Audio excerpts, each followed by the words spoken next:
Hey everyone, it's Times Pearl. Welcome back. We are at the start of a new Grand Prix here on MSEM. We've got two players facing off against each other. We've got Styles and we've got Gateways. Gateways is on what appears to be a Heart Attack deck, which is a very popular deck right now in the meta. And their opponent Styles seems to be running one of the new decks coming around this month. It's Green Elemental Circle, also known as GEC. Not so much the scam build, but you're definitely going to see some pretty crazy ramping going on. So there's a few new cards you might notice in the format. Cards from the new sets Toll Midnight and from End of Woolen Sea could show up. There's some already in the hand here with Vile Progenitor. So like always, we're going to go through some of the cards in the hands while we watch our players do their opening turns. And I can't obviously pause at every card. So I do appreciate if you can just hit the pause button. You'll be able to read them a little better. Hopefully the renders here are nice and big. At the same time, this should be able to give you a nice little look at what players are packing. So we've got an early Wayfarer Shrine, which is our format's Prismatic Vista. We've got Ramsey, Traveling Merchant. We've got Vile Progenitor, Mysterious Cataract, one of our shock fetches. We've got some of the top end here in Vivian the Sagittar, some good recursion in Aerith, Mire Dredger, a second Cataract, and a Prodigious Panya. Really fantastic card. So the way Styles' GEC Green Elemental Circle deck works is it's aiming to cast some very powerful 5-mana spells and up. It's going to net a lot of advantage. So there's a ramp package. There's some big top end. There's a lot of crazy stuff you can do. Over on Gateway's side, we are also ramping, but looking to get maximum value out of cards like Gate of Realms, which care about having lots of different names among lands you control, and at the same time, going for a card like Mastery of the Veil once we have enough mana to just one-shot kill our opponents. So Styles is starting off here. We got a Prodigious Panya coming in early. Is going to chip in probably from some 1 points of damage here and there. And eventually we're going to want to get up to Great Escapade, which gives you an extra turn. And on that turn, Panya hits for 4 damage. So really strong card. Drew into our second Ramsey Traveling Merchant. Obviously less strong in multiples, but sometimes you just got to adjudicate and you're totally fine getting rid of your previous one. Over here in Gateway's hand, I'm assuming this Ramsey is going to get Cursory Glanced, one of our formats. Or actually, considering the fact that they're tapped out, it's probably going to be a... Okay, no, we're going to go with Cursory Glance here. It could have also been a Cosmic Sinkhole. Styles did not have the one to pay, I believe. But at the same time, Cursory Glance needs to hit mana values 3 or less, so maybe it was the best time to hit it, and keeping the Cosmic Sinkhole open for later. We're going to tap 3 over here on Gateway's turn. It's either going to be a Beyond All Horizons for a land card that goes in the battlefield tapped. This is a reminder, this is any land card, so you can get any piece of utility or cards such as Heart of Zadina, which is the kind of card that, there it is, that Gateway's deck is looking to benefit from. So Heart is kind of like your Nykthos, except it cares about differently named lands. So you kind of build a almost Highlander mana base, and you can net a lot of mana. I do apologize, my voice is a little off. I am still recovering from that cold, if you saw my earlier post on the channel, but at least I'm not coughing to bits, and I did want us to get a little bit of content today. It's already been a while. Hopefully I can get a few more. Chances are, though, if I get other recordings today, I might slow roll them rather than dump 5 videos in one day. I think that might be better for everyone's sanity as well. So you can probably expect maybe a video here and there rather than 5 videos in a single day. So that'll make a lot more sense. So we're passing back over to Styles. I do want to point out these little basic lands up here were picked by someone in the comments on one of our previous videos, and I am totally open to having that be a recurring thing. So if ever you comment on this video and there's another pair of basic lands or another cycle, could be from Canon, could be from MSEM, could be anywhere, do leave a comment. Let me know which basics you'd like me to replace the regular basics with. So essentially these are the Aftermath basics, but I put custom images on top of them. So if you'd like to see basics that you love there, definitely drop a message in the comments and I'll be happy to swap them out. I believe these are from Drake's Eorzea Final Fantasy XIV base set, so you can recognize some screenshots from some of the locations there. All right, so this is the big one. Green Elemental Circle is coming out here. So GEC is a 1 mana enchantment that makes your green spells with mana value 5 or greater cost 1 less, and when you cast a spell with mana value 5 or greater, draw a card. So, one of the lovely things about it is, as they're asking there, yes, it works with Evoke. So you can cast Vile Progenitor for just green. Vile Progenitor will enter and make a 3/2 colorless horror creature token, and will also trigger GEC, which will also draw you a card. This is the kind of card that's been lying around in the format for quite some time. Let me just make sure that our players know, because that's the whole point of it. There we go. Styles jumped in very late on the signups yesterday and might have just picked the list. Probably hasn't had a lot of chance to practice with it yet, so that's totally normal. So Ramsey's coming out here. This one's going to land. So we're going to Adjudicate. Adjudicate's going to create a enchantment or a token with enchant land and sacrifice this token, untap enchanted land. I'm going to assume it's going to go on the Lush Oasis because it could be either or. I'm going to immediately use it.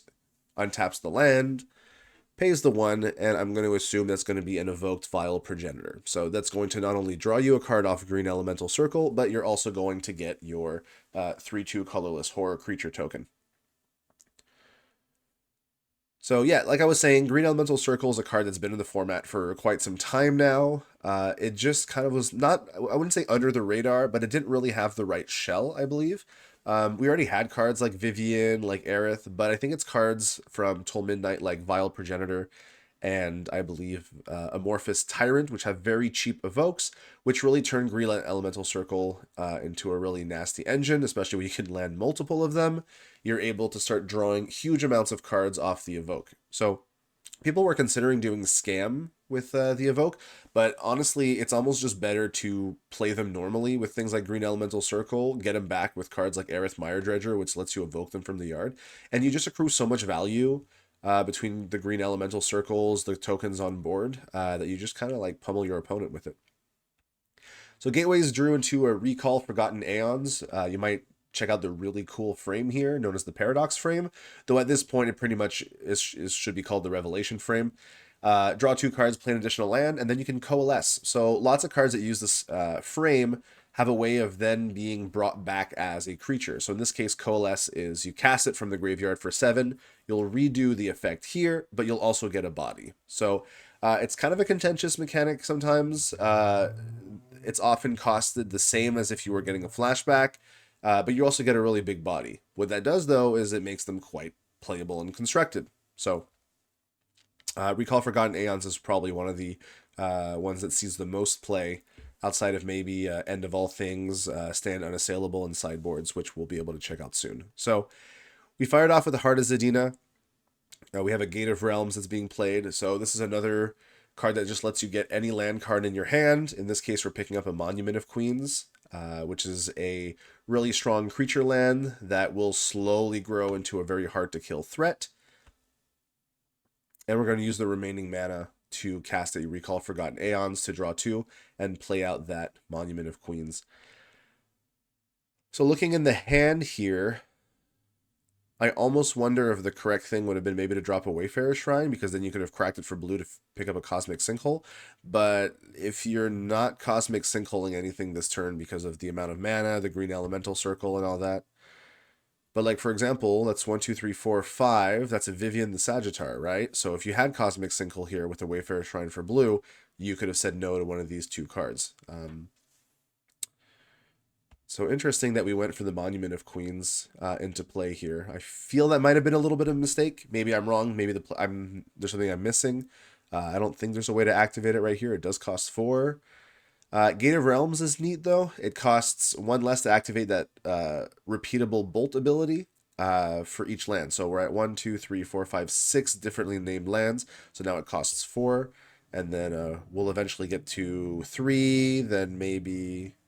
we've already got all our basics, so Shrine's not going to add more unless we just add a Shrine. And yes, Green Elemental Circle is not legendary. So it does let you just cast things. So it's either going to be Vivian or Aerith. Both of the cards are perfectly fine. Aerith lets you play lands and cast creatures permanent spells once per turn, kind of like a what's that lovely card in canon that we have? Is it Muldrotha? I don't remember. It's been kind of a while. Let's find out together. Um, yeah, Muldrotha the Gravetide. Okay, sweet. It's a mini Muldrotha. The cool part about Aerith is that if you don't actually have anything in your graveyard, she will happily send your graveyard back into your deck, shuffle everything, and then mill 6 cards. So you'll always have a little bit of a fresh deck. So kind of a neat little build. Vivian, however, does a lot. So probably our best green planeswalker, I would have to say, especially mono green. The +1 is mill 4 cards, and you get a creature card that was milled this way back to your hand. Then you can activate a different loyalty ability that Vivian has this turn. So you're always incentivized to use that first +1, and then you can either +1 to get a cat spirit, it's a 2/2, and when it dies you gain 2 life, which is really not that bad. That also puts her, they're already up at 6 loyalty.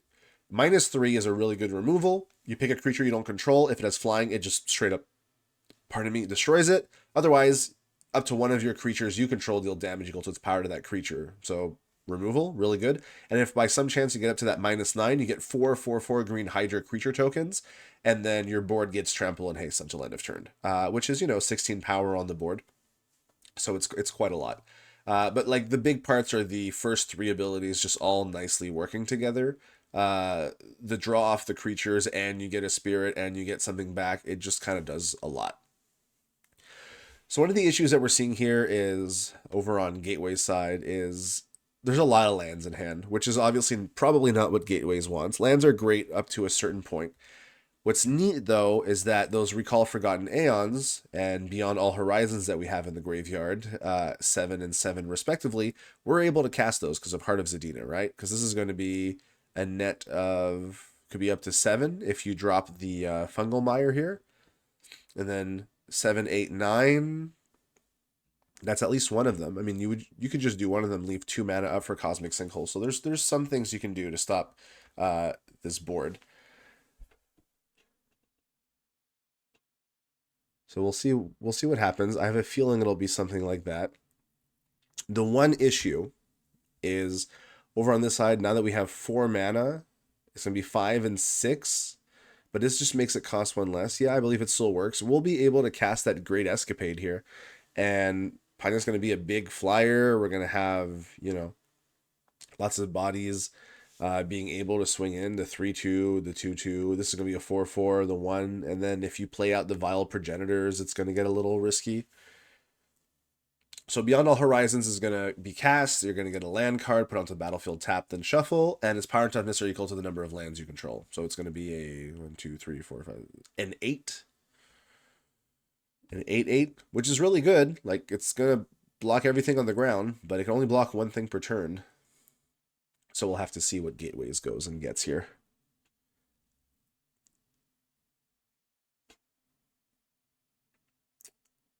Well, you know what we can do while we check? We can move over real quick. I was checking out Muldrotha, but if we check out Gateways' lands here, we can see things like Lotus Barons. There could be some card draw. Corpse Bread can hit the graveyard. Yeah. Let's see. Could be maybe you just want mana, right? So it looks like we went for the draw. So Naraba Sandchoked Archives has a Wanderlust ability, which cares about you having 4 or more differently named lands, which you definitely do. And you can pay 6 and tap to draw 2 cards. So it's a bit expensive. It's been largely replaced by Alratha. So you're not going to see, I think, Naraba quite as often in lists. Like, there's some reason if you're not, blue. I think Alratha might just be the better of the two at this point, but it is what it is. So the important part here, 2, 3, 4, 5, 6.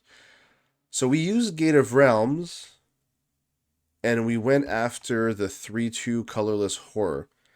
I mean, we have enough to tax the Great Escapade. That's true. right?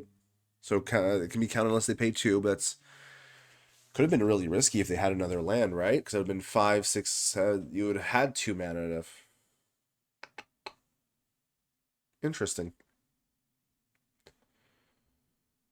I think you almost want to go after the Panya here, right? Because that's nah, it's fine. We'll. I mean, getting 3 power off the board isn't nothing either, but it feels like you would probably want to get rid of the card that's going to give you an extra turn and become a 4/4 in the air. This doesn't have reach, does it? No.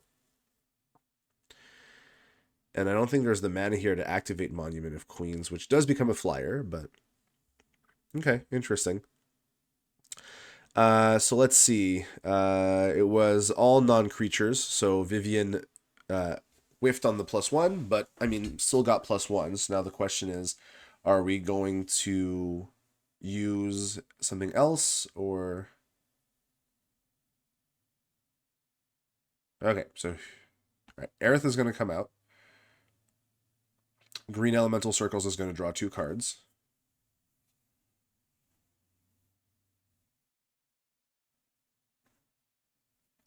There's going to be Cosmic Sinkhole.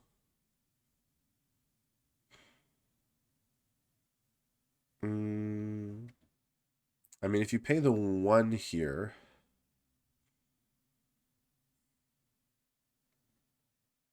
yeah, we're drawing 2 first, that's for sure. Well, oh, response to the draw triggers. Yeah, sorry. If the draw triggers are on the stack, this should be, yeah, you're not picking up those cards yet. So let's see. I almost feel like you maybe wanted to pay the full 3 because they couldn't pay the 2.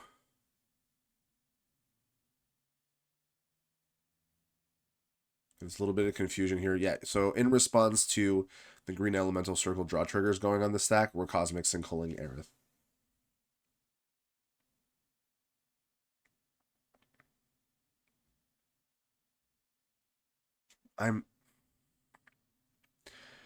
Was the issue well, I mean, the issue there was I don't know. I don't know why we spent 2 Cosmic Sinkles there. Alrighty, we'll have to check in with gateways afterwards. That might just be tunnel visioned on paying the 1, paying the 1. But Cosmic Sinkhole here, what do we have open? Maybe it's just we had Murmuring Falls, an island. So that's blue. That could have been black and then a colorless, and then you would have had 2 colors that were spent for it. And by paying 3, they would have counted unless you paid 2. The forest hadn't been played yet. Okay, well, I'm assuming we're either going to see another Progen Evoke, or we're just going to, okay, we're going to shore up with Primal Resurgence. We're going to get one of our lands to tap for green.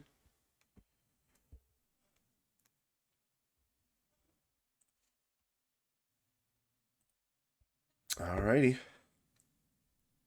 Attacked for 1 with Bridges.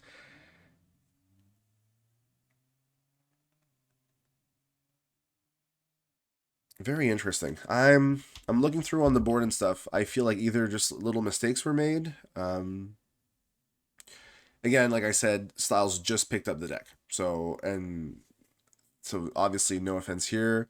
And I'm just surprised about the Cosmic Sinkhole play. I feel like we could have saved a Cosmic Sinkhole by just having Styles pay the 2, and they couldn't have paid the 2 as far as I know. So, and yeah, Styles forgot to activate Vivian the second time, which happens. A lot going on the board. Sometimes we just miss stuff. So it's okay to slow down, take our time.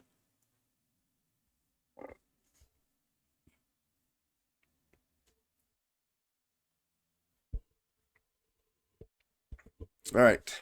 So, Gateways drew into a Prying Inquiry, so that's going to be able to take out any non-land card from the opponent's hand.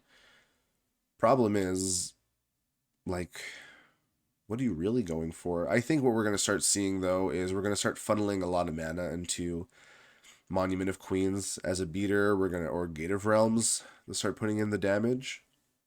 Because we're at the full 9 here. So Gate of Realms only costs 1 to activate. Okay, so we're using Heart of Zadina. We're going 9. I mean, this could easily be the recall Forgotten Aeons here.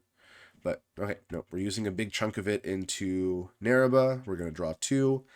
We drew into another Prying Inquiry, and we drew into Biohazard. So Biohazard is a really interesting legendary enchantment. When it enters, you destroy all other non-land permanents with mana value X or less. So X could be 0.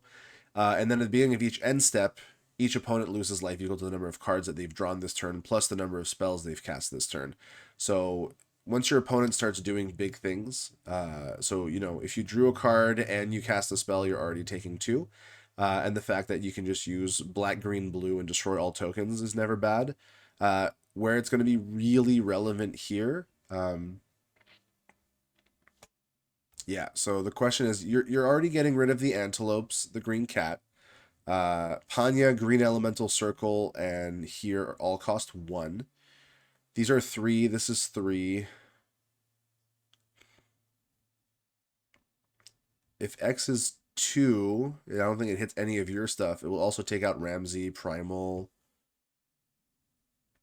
Yeah, I like that would be what I think is reasonable. X is 2.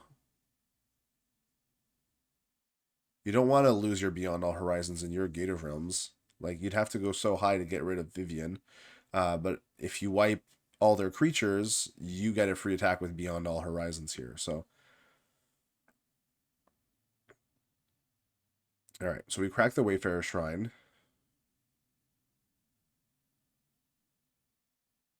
Gate of Realms is going to go face for 3 damage. Yeah, okay. Styles is going to go to 12.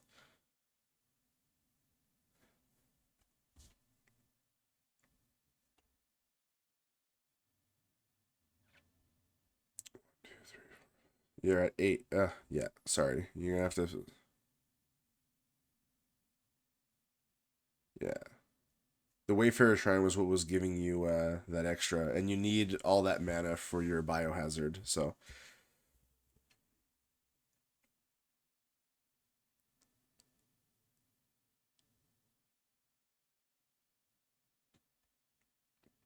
That's okay. Things happen.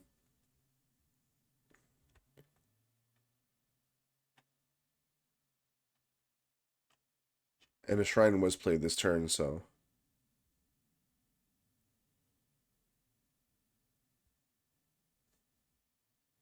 1, 2, 3, 4, 5.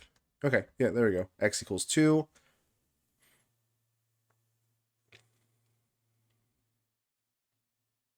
A lot of numbers that moved here. Hopefully everything was tracked correctly. It's kind of hard to... Yeah, okay. And that was a serious wipe, and then pretty sure that Vivian was going to get punched. So that was going to reset Styles way back to 0. A lot of interesting decisions that were made here. Players are going to move to sideboard, so now we're going to try out my new technology, also known as just switching a scene. Not something I was doing a lot before, but now that I can do it, here we go. So in gateways, we have cards like Seal the Tomb, Celestial Banishment, Stand Unassailable, Singularity's Grasp, and Trauma Spike. So against cards like Green Elemental Circle, which rely on a few specific cards and do get things out of the graveyard, maybe Seal the Tomb comes in. Trauma Spike, Stand Unassailable gives you life, but I'm not sure that's enough when we have a go wide like this. I feel maybe Celestial Banishments are going to come in, would be my guess.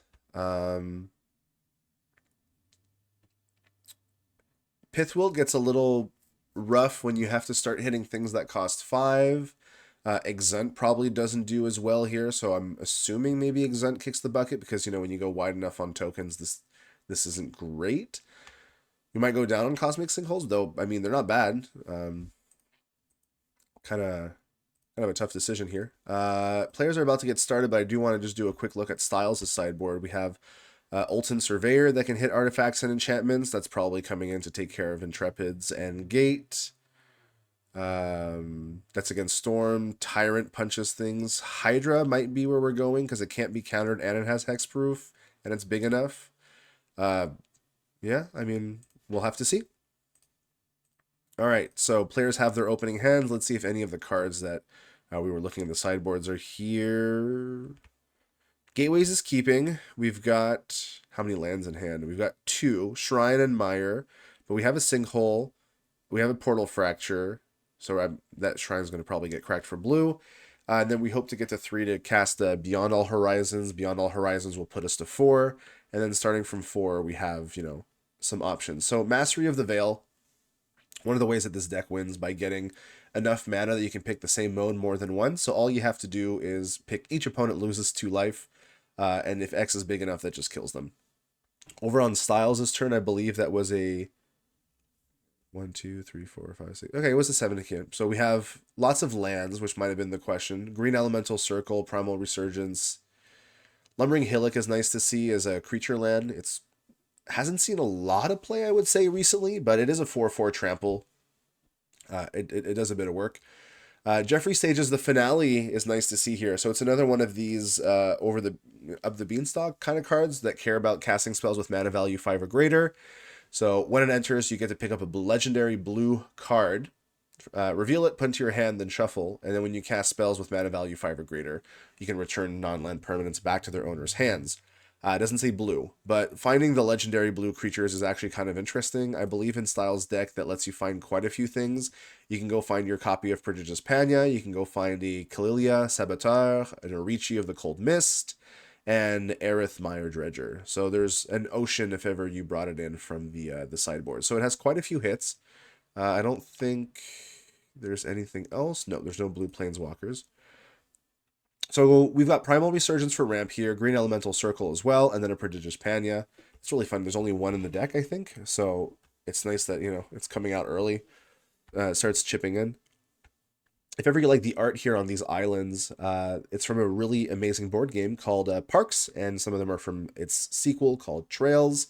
We have a big secret layer here that just reuses a lot of the art, and they're just so pretty. I'm really glad I was able to put them on cards. So Pioneers are going to continue chipping in. Haven't really found anything to get GEC going right now, though Jeffrey Stages the Finale can easily go and find a card like that. I'm assuming here Portal Fracture is going to say no. We're going to crack the Wayfarer Shrine for... Oh, whoop. Can't get a Shifting Glade. Let's be careful here. For an Everglades... We did pay the life, and Portal Fracture counter spells unless their controllers pay 2, so it's a quench at the base. But once Wanderlust is up, and if the spell has mana value 2 or less, it becomes a hard counter. So quite flexible, does a lot. So like I said, we go to 3, we're going to Beyond All Horizons. We might go and pick up Heart of Zadina right away. There it is. So that's why it's called a Heart Attack, right? Heart of Zadina, Mastery of the Veil. We've picked up a Singularity's Grasp. Okay, so... this is one of the cards that I was wondering if it was going to come in. The fact that it sweeps artifacts and enchantments with mana value X or less is nice, and the -2/-2 catches a lot of the tokens here. So Panya's going to use Great Escapade. So Tales are adventures, but you cast them from the battlefield rather than from your hand. So it's like a one-shot activate ability, but it is a sorcery, so it does count as one. It's quite interesting. And we use the Cockatrice note fields just to make it clear that something has been used. So yeah, we were digging for stuff here. So this came back around to the extra turn. Panya is able to attack for 4. Yeah, it's really weird when you just use Panya's draw a card, deal 4 damage. But sometimes that's what you got to do. We didn't draw into anything that we could really leverage on this turn. But, I mean, we have another Primal Resurgence. We have a Lumbering Hillock, which could attack. Feels kind of sad that we weren't able to play that last turn because we needed the 5. Because then that could have attacked. Could have been for another 4. But, it is what it is. Choosing not to play the Primal Resurgence. Interesting. I don't know if there's a reason not to. I mean, every Primal Resurgence on your lands makes it easier to activate Lumbering Hillock. I mean, the other reason not to is if you're worried about some of these sweepers. So I totally get it if you're thinking, hey, I know my opponent has Singularity's Grasp. I know they have Biohazard. I don't want to put all my eggs in one basket. So The Grand Prix lists are public, so when you play against your opponent, you know exactly what they have in their deck and what they have in their sideboard. So that's something that players can play around. Obviously, you don't know what's in your opponent's hand, but if you know that they're running a bunch of these sweeps and you're saying, hey, maybe I don't really need Primal Resurgence this turn, you can hold on to it. So we drew into a Seal the Tomb, also using art from a board game, this time from Root. There's been a few layers now that use board game art, and they're quite neat, actually. I've made a few, and some other designers got into it as well, which is quite nice. So Singularity's Grasp was cast for X equals 1, so it destroys all artifacts and enchantments that cost 1 or less, and each creature got -1/-1, so that just swept up the board here. So we knew going in, these green elemental circle decks were likely to be very popular. I believe there's like 36 copies of green elemental circles seeing play right now in the format. Or at least in the Grand Prix, I mean. So there's a lot. But yeah, cards like Singularity's Grasp do a lot of work here. However, this Lumbering Hillock is slowly going to kill gateways if we don't find a way to deal with that. So we're going up, not drawing lands. So, I mean, we can keep mana open to interact with anything else that might come in. But it might be... yeah, there's no mode on this that gains you life. And you're only going to get an X equals 2 here. And because it's not an instant... it's not going to hit that Lumbering Hillock. This is where that creature land is actually doing a lot of work.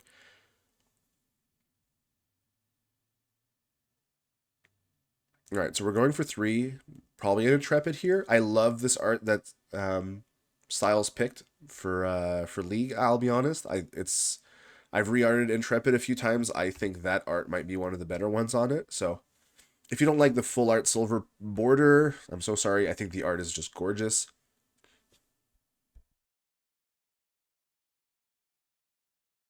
So Intrepid is kind of like that Gate of Realms that we saw. You'll go get a land card, put it in your hand, then shuffle, and then you can activate it, and it can become a creature. So the thing to be careful with is it used to be a 4/4, now it's a 3/3. So it does not trade with Lumbering Hillock, but it might block it for a turn, which might be what you need to do. So Queens went to hand, and then Monument of Queens got played. Now Queens is going to be important because we'll be able to start floating mana into this monument and slowly turning it into a flying lifelink. The fact that the land also has vigilance is not irrelevant. So if you can get it to like a 2, you can hit regain 2 of the, like, if you can get it big enough, fast enough, it's going to make a difference. The one issue here, again, is we tapped... Okay, we're sealing the tomb. All right. Okay, and we're going to seal the tomb after the Gek. That's fine. I was just wondering why we tapped... Oh, we had to anyway, right? We didn't really have any other options. The Monument of Queens wasn't on the board yet for Intrepid, and we wanted the black for... Okay, no, that's fine. I was just wondering if we were holding up for the blue, but no, it looks like this turn really is green elemental circle has to go. So 3 were in the library. I apologize. There's someone going very fast on the street outside my house. So all 4 circles have now been exiled. So that's no longer an issue. The Lumbering Hillock will continue to be one. So the question is, do you cash in your Intrepid here, stay at 8 life, or run the risk of going down to... okay, the answer is we're going to 4. All right. Now, a reason to do that, by the way, is if you can activate Monument of Queens and you can double block, you can get rid of it. So that could be a reason. Gate of Realms is nice. The 3 damage can also do quite a bit of work here, which means you might not actually have to give up your Monument of Queens, but I don't think we have quite enough lands here to get to that activation, unfortunately. So Hillock is not a creature anymore, probably should be tucked back in the lands, but hopefully no one misplays that. This is not like a permanent activation, it's only until end of turn.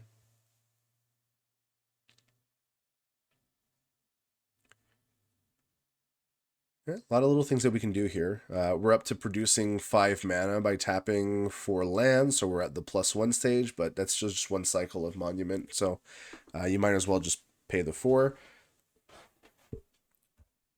do we have any? We have a Beyond All Horizons in the yard.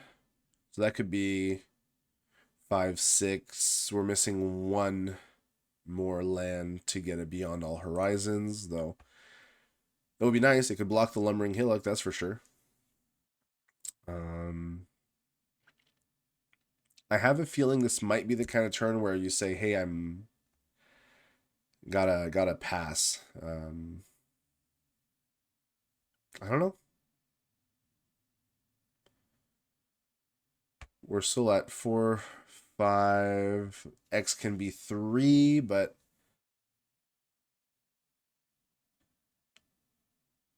yeah, I don't know. Like, do you keep Fracture up? There's a lot of decisions here for gateways. I'm not surprised that they're gonna have to think about this a little bit. It's not a great position to be in. Being at 4 life makes it even harder. Um,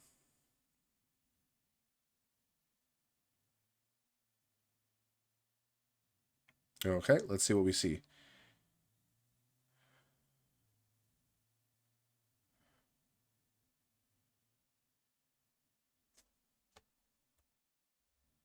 What? 1, 2, 3, 4, 5.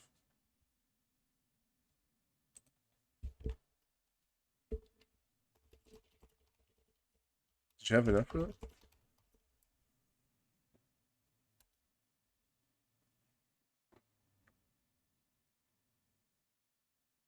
Yeah, I don't know if Gateways had enough mana for that. Hold up.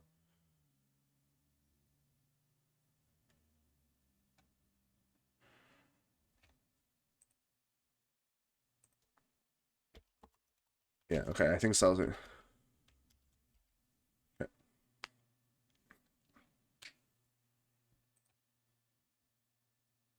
Yeah, it costs 7. It doesn't cost 5 to bring back from the yard. They'll be really, really, really good. But unfortunately, I think this is going to have to be a judge call.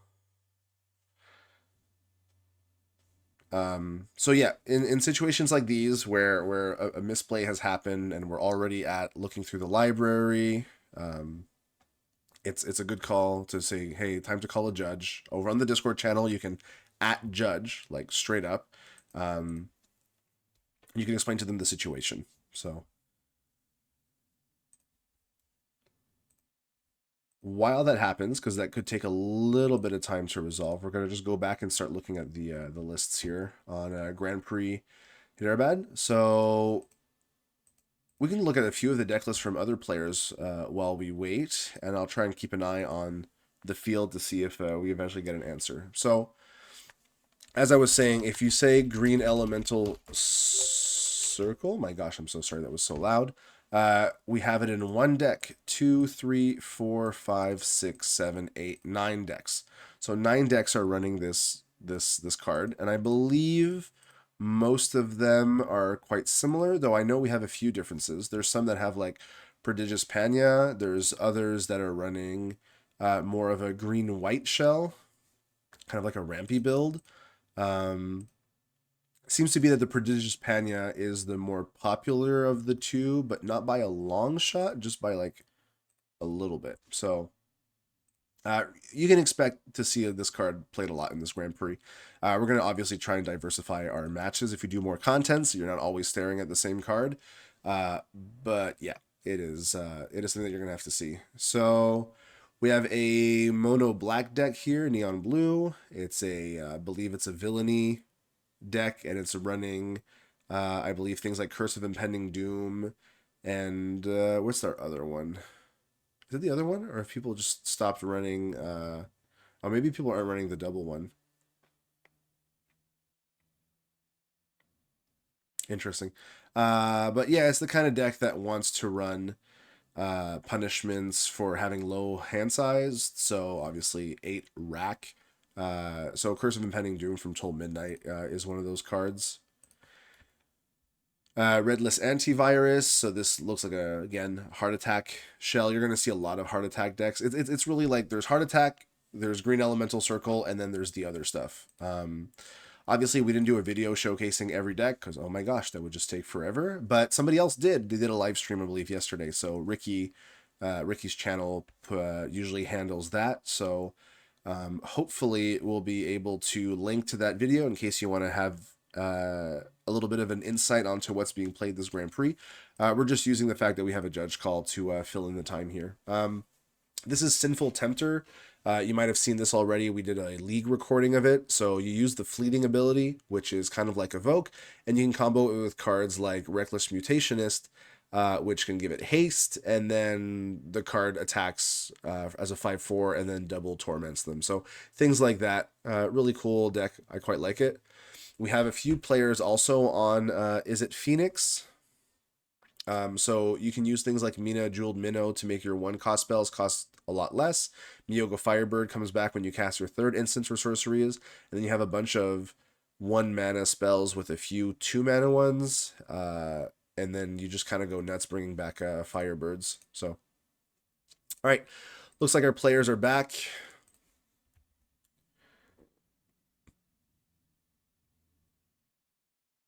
Looks like we're fixing things right here. I think it's because of this. Is it because of the Seal of the Tomb that we know? No, I don't think so. We would already have drawn our card, I believe. Okay.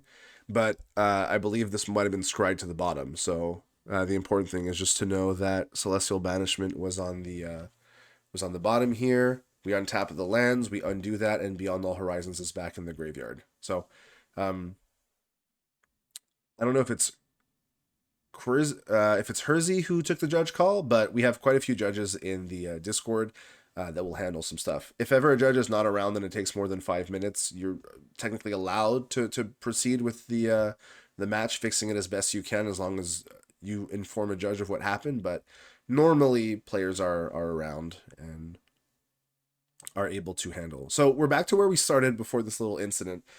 Intrepid on board, Monument of Queens. You could float Monument, Intrepid, block to take care of Lumbering Hillock, and you can keep your mana open for Portal Fracture or Cosmic Sinkhole just in case.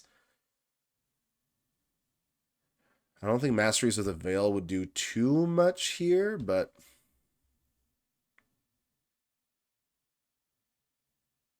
Oh, I see what we're going to do. Okay, this is actually kind of funny. We're going to swing, and the 1 point of life is going to put you at 5. So putting in 4 damage, saying, hey, I take a point of damage from anything else and I'm in trouble. 1, 2, 3, 4, 5, 6. Well, Greenwood Outrider is scary. But there's no other storied permanents right now on the field. Storied permanents being enchantments and legendary permanents that you control. None of these lands are legendary, I believe. So this could be just another turn where... Oh, this should be untapped, though, but... I believe. Yeah, it's got Vigilance. Interesting. Well... I'm not sure I'm supposed to correct that. We'll have to check after. Anyway, Mysterious Cataract. We could always get a Primal Resurgence, and then we're swinging for 4 this turn. Gateways goes to 1. And then, because that's an enchantment, Greenwood Outrider could become a 4/4, or that would become, that could be a 4/4 haste. Doesn't have trample, though, so I don't know. There's a lot of things that Styles can draw into that can just, like, kind of, like, win the game, so... But that was that did earn a turn, essentially. Maybe it's correct to run out the Greenwood Outrider anyway this turn, because if you're not killing with Lumbering Hillock, you might as well have the creature on the board, though if you know they've got Masters of the Veil, you don't want to give them a creature to sack. I don't know. There's just a lot of little things to keep in mind here. Okay, so we drew into a Shifting Glade. Gateways is at 1. This is really risky to be here. Has 2 basics, so the Shifting Glade can be used.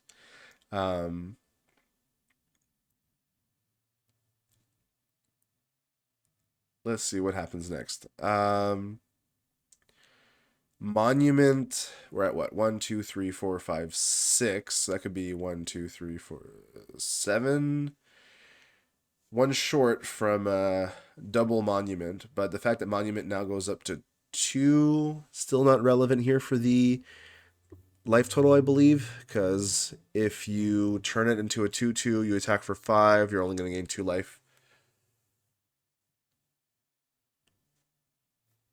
So let's see. I mean, might be a turn where you have to. This is a really risky position for gateways. My gosh. All right, so we're doing it. What? 6 and then 7 with monument. Okay. Okay, so we went with Beyond All Horizons. All right. Yes, now we're at 7. We did have it in the yard. Obviously, I looked away for a second and forgot that we still had that thing. This is going to be a 6-6. Now the question is, if we swing in with the Intrepid, you lose your second blocker. And if you lose your second blocker, that could be risky because this doesn't give haste. It only gives trample. So maybe we're okay. 1, 2, 3, 4, 5, 6, 7 mana only. We don't have enough for both. Okay, that was big. And Gateways is keeping up 2 blockers.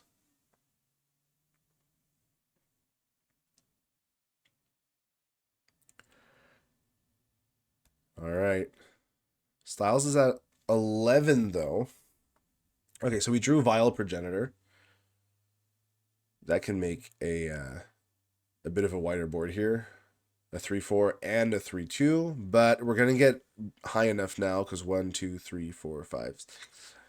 I think we're just going to have the Mastery win maybe next turn.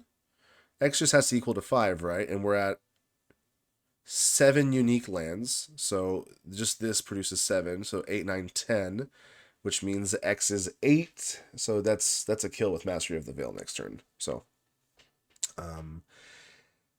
I actually think that's going to be a pickup here for Gateways at 1 life. Would we have been able to do that last turn? We did. We had all this on the field, but Beyond is what got this. So it would have been 1, 2, 3, 4, 5, 6 black, 7, 8 in total. X would have been equal to 6. Each opponent loses 2 life. Well, that would have been lethal, no?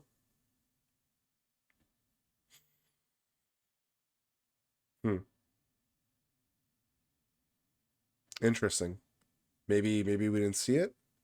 Am I miscalculating? Let's see. 1, 2, 3, 4, 5. This does not exist. So that would have been 6 black by tapping, let's say, this. And then you would have had a 7th and an 8th mana, right? So X would have been equal to 6. X is 5 or greater. You could have picked each opponent loses 2 life.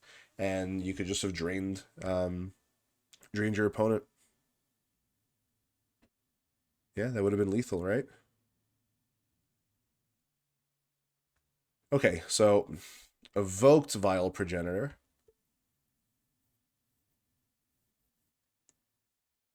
So you get your 3-2 here.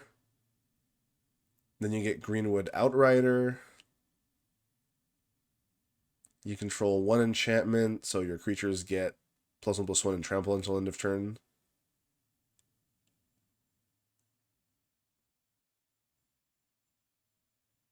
There we go.